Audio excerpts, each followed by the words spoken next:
Andrew Callaghan. And your position? I'm the Community Development Worker with the CP Learning Trust on the Fenland Orchard project. The project is a 3-year lottery funded project through the CP Learning Trust, and simplified, the idea was to create a community orchard using heritage Norfolk and Cambridgeshire variety fruit trees, so apple, pear, plum, gage and cherry, and to create the orchard over, as I say, the 3-year project. I came into it initially as part of the steering group, having previously designed an outdoor education area for a local school, and for the first 12 months was part of the steering group. The community development worker had to leave and I stepped in originally for 2 months, and 2 years later I'm still here. And I suppose that's how I got into it. We've now coming to the end of the project, and so we've planted 100 fruit trees. We've planted nearly 900 other trees, with another 400 coming soon. We've dug a wild pond, we've got the classroom which we're in, we've got an allotment area, we've got an eco-loo, we've got willow structures that are growing, we've got screening trees. The entranceway, which is part of the planning permission, is currently under construction, and within the next couple of weeks we'll also have the cart barn built up. So that will be the initial construction and the infrastructure of the orchard, which was more than the initial bid, if you like. So the initial bid was to create a community orchard. That was quite simple. Plant 100 trees and you've got an orchard. The complications came with the likes of, part of the planning permission was a constraint to plant screening trees. So the orchard is the orchard and the car park area is screened from the road. So that had to be gone into. The entranceway itself, again, part of the planning permission, wasn't part of the initial plan, so we had to move things around, and thankfully, luckily, the Heritage Lottery people have worked with projects like this, so they know it doesn't always survive the first sort of contact. So we've gone through all of that, and now we're coming to the end of the 3-year project. To say, the trees are planted, the screening trees are in, the pond's dug, and I think now it's getting to the stage where the construction part is over. The orchard's been built, and the next 3 years, whether they're funded or not, will be using the area. So it's going to be open to schools to come, youth groups, businesses. The allotments are going to be used to grow food, and then we can run cooking workshops here. Lovely Alison Crouch from Fascinating Food has done cookery workshops, and she's going to come here and do outdoor cooking workshops using the fruit and vegetables from the orchard.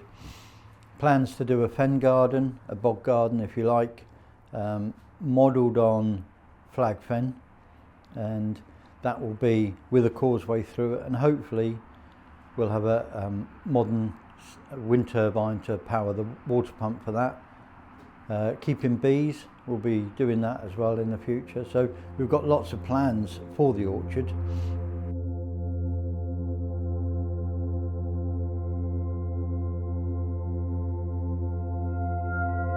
This will continue, whether it's funded or not. It will continue through the volunteers and working with the community farm next door. The car park and parts of the car park when it's planned, that would be there would be a specific disabled car parking area, which is literally straight in off the entrance, and the idea would be we would create an easy access path, if you like. So the site itself, it's a ploughed field, it's uneven surfaces, and you have to be aware of that when you're on the site. But we wanted a smooth, flat path that people that have walking or using frames or wheelchairs, an easy way to get into the site. So directly from the disabled parking area there will be a smooth access path that comes all the way up, and then hopefully what we'll do is that will come all the way up to where the cart barn is. So they'll be able to go from the car, nice easy access, and be out of the wind and out of the rain and whatever else is here, be able to sit down and enjoy the orchard as it is. We understand not everybody can get everywhere, but at least they can get, you know, as far away from the road as possible, take away the road noise, and still enjoy sitting down and, you know, having a look out, watching the wildlife, the birds, and seeing what's growing. It's been developing over the last 12 months, 2 years, almost into zones. It was never planned that way. That it was planned that there would be an apple orchard and a pear orchard, and they were the two planned things. But since that, and with the construction of other bits, we're growing and creating these zones within the orchard itself. So the cart barn and the allotment area, they will be, for want of a better word, the agricultural area. So growing, learning about growing, fruit, vegetable, processing, cooking, that'll all be in that area. Then we're going to have the classroom and the willow structure will become the educational areas. So we've got an indoor learning space, a semi-outdoor learning space. Then we're going to have a wildlife area, so the butterfly bank, the wild pond, and possibly the fen garden, bog garden, when that's built, will become the wildlife areas, and the beehives will go over that side as well. And then from outside the classroom and slightly towards the pear orchard, we'll have, it was going to be a grassed area, but we've hopefully we're going to turn that into a decked area with a handrail around it, and that will become a well-being area. So yoga, tai chi, sit down relaxing, but off the ground slightly. So that's twofold we're doing that. If we do borrow sheep in the future, then obviously we want somewhere where people can sit or lay without worrying where the sheep have been. So and that will become the well-being area. And we've still got other areas that haven't been planted or anything done yet, and we're looking at different ideas. The volunteers are coming up with ideas. One that we were talking about recently is possibly doing a request memorial orchard, and the idea will be that we couldn't get all the varieties that we knew about or that we wanted, and so we're looking, really, because there's such a huge history of growing apples and fruit in the area, there's a lot of people that still remember the fruit that was grown, and so it's an opportunity to go to the community and say, what apple variety or pear or plum or gauge do you remember? And we'll go to the EOP, who provide all the heritage trees, and see if they can give us that variety. It can then be planted in a separate area, and the people that have picked it can plant it and mark it any way they want, as whether it's at request or, as I say, in memory of somebody. So, and I think we've most probably got room to do maybe another 50 fruit trees, which will become another distinct area, and that'll be contemplation area, you know. So it's bringing those zones in, but the whole orchard brings it all together.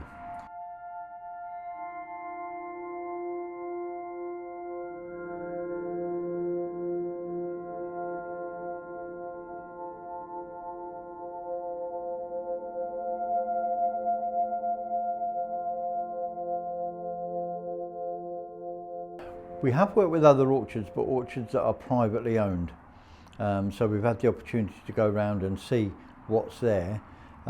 Most of the apples in the area are Bramleys quite often, but we did go and visit one the other day, and there was an apple down there that was called the Fiesta, which I'd never heard of.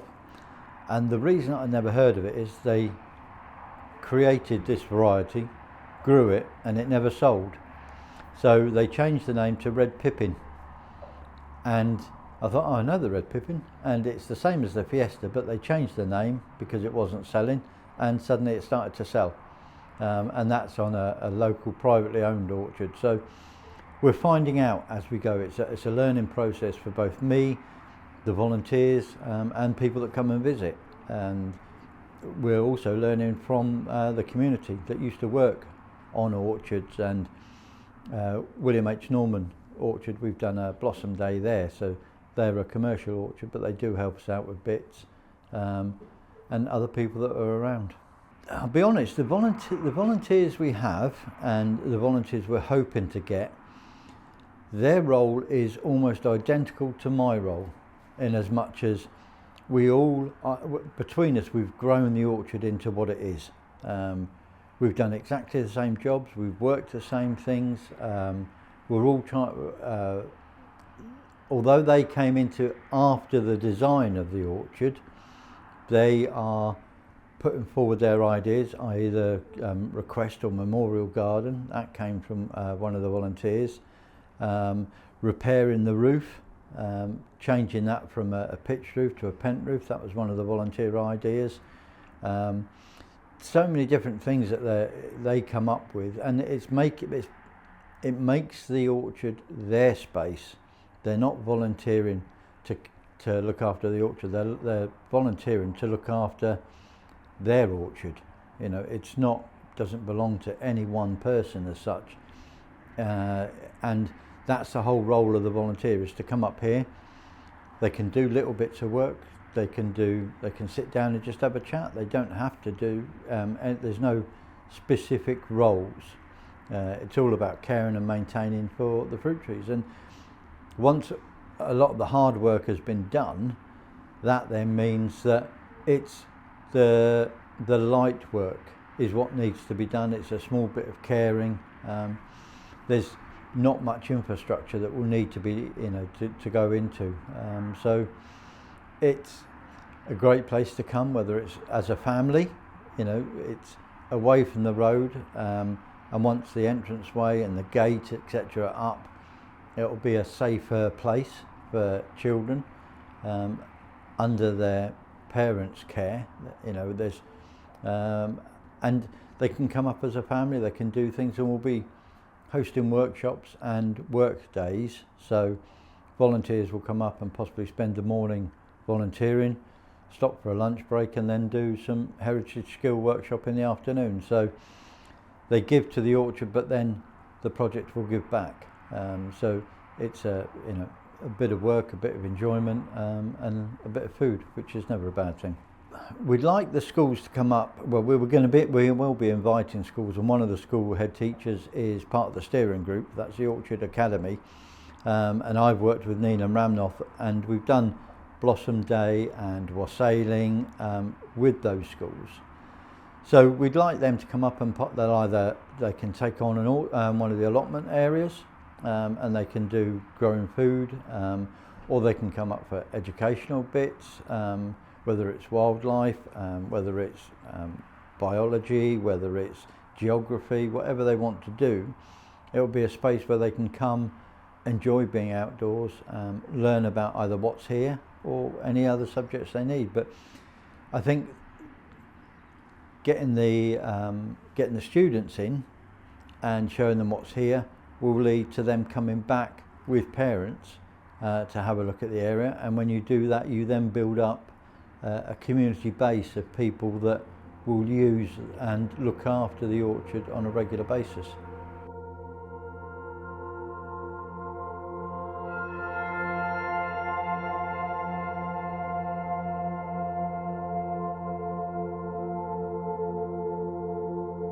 I won't go into it too much, because then you wouldn't come to our wassailing event next year. But basically it's a ceremony based in and around, I think, the 16th, 17th century is the first recorded version I've seen of it. And it's just after Christmas. It's either the 12th night or the 12th night, depends how you put it. And it's about blessing the trees. There are certain stories that go with it, and there's the wassailing song that goes with it. But basically you come up, have a glass of cider, or drink out of the wassailing bowl or goblet. You bless the trees, and we did it with toast dipped in cider and then hung from some of the trees, or you can pour some cider into the roots to bless the trees. And the idea being is that you would try and stop the evil spirits from going into the trees, and you'd, if you've got children on the wassailing event, they will make loads of noise to scare all the evil spirits away, which means that you'll get nice fruit in your harvest that year.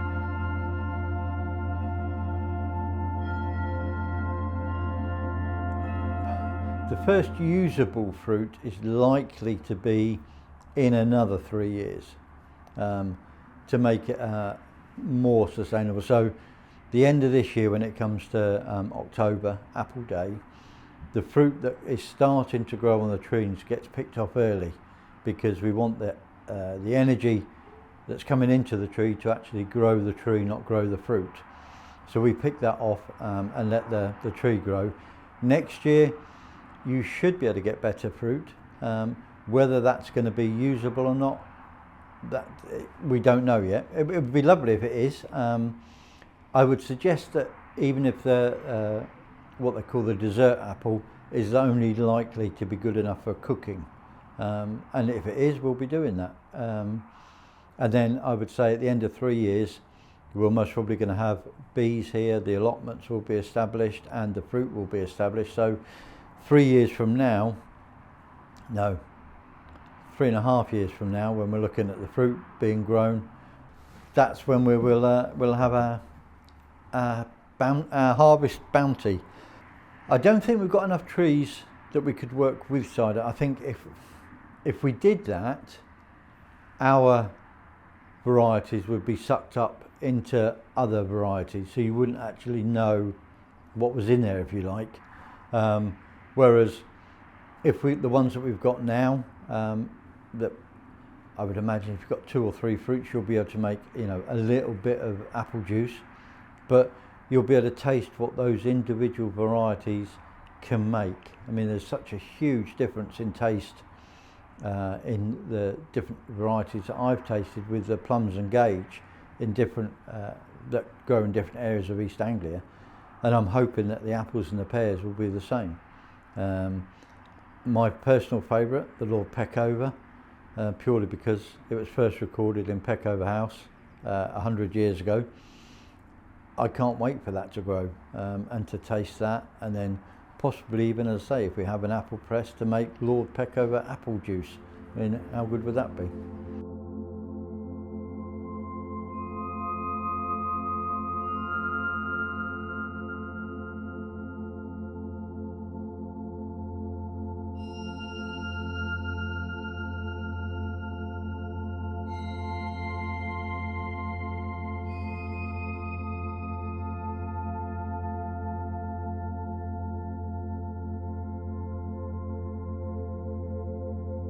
We're in that awkward position of being on land owned by Wisbech Town Council that's in Norfolk. We are, I would say, so we're just north of Woolsoken, and off to the southwest is Wisbech, and northeast of us is Kings Lynn, and we're just off the A47. And yeah, it's so we're far enough away from town centres that we're not overrun by people. You'll most probably hear in the background the road noise is there, but it's not a main road, although the A47 is only most probably 1.5 kilometres away from us. So it's slightly suburban. But it's nice enough that we're away from the main centre, but close enough that people can get to.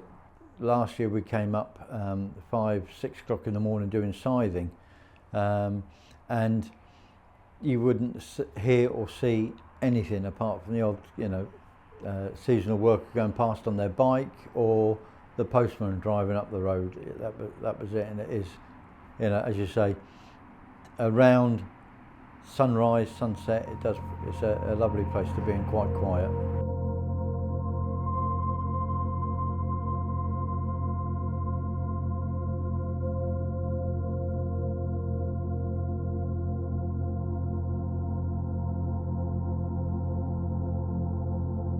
Well, if we go from what we had, which was nothing, I mean, we didn't even have worms in the soil, up to 12 months, we've now had, we've seen kestrels, kites, some little birds that we're yet to identify, a few other birds. We've seen hares, pheasants, mice, voles, loads of butterflies now. So the insects and the mammals and the bird life is coming back. We do want to keep increasing that. We've got the bird boxes up from the community payback, and we just want to encourage, once we've got the pond, hopefully we're frogs, toads and newts that will come into the pond, and just keep growing those individual areas so that the biodiversity of the area increases massively as much as we can. And although the deer are annoying by eating the trees, we'd love to, for the deer to come in, and we will just work harder to protect the trees. But one of the good things about here is working with local businesses, schools, different youth groups. I will mention the community payback. They've been fantastic. The people coming up, as tends to be with a lot of things, volunteers tend to be retired people, and a lot of the building the orchard has included heavy lifting and heavy digging. So having community payback here to help with that has moved that thing on, and it meant things like digging the pond. We didn't have to hire in machinery to dig the pond. They actually dug the pond by hand and created the butterfly bank by hand. So that helps, the donations of the wood chip. That would have taken weeks to move that from the entrance way up to the allotment area. They did it near enough in a day. So those sorts of jobs help out enormously. I would like to see working closer in partnership with the farm next door. The skill sets that they have can come across to here. Both areas can be shared. Schools and colleges come in here to learn and to do projects and to run projects. People on their lunch break come in from town here just to have a lunch, and to enjoy what's here. And a huge increase in insects, mammals and wildlife that's in and around the area, so that people can just come and just enjoy it. You don't have to come and do anything, you can just actually enjoy it. And possibly the fruit that is grown here, either used here or collected and taken to food banks, to schools, whatever you need to be. In my head, I would love to have a little apple press, so that we, as you say, in 10 years, we would pick all the fruit, press it, and then, it's there for people to enjoy, basically.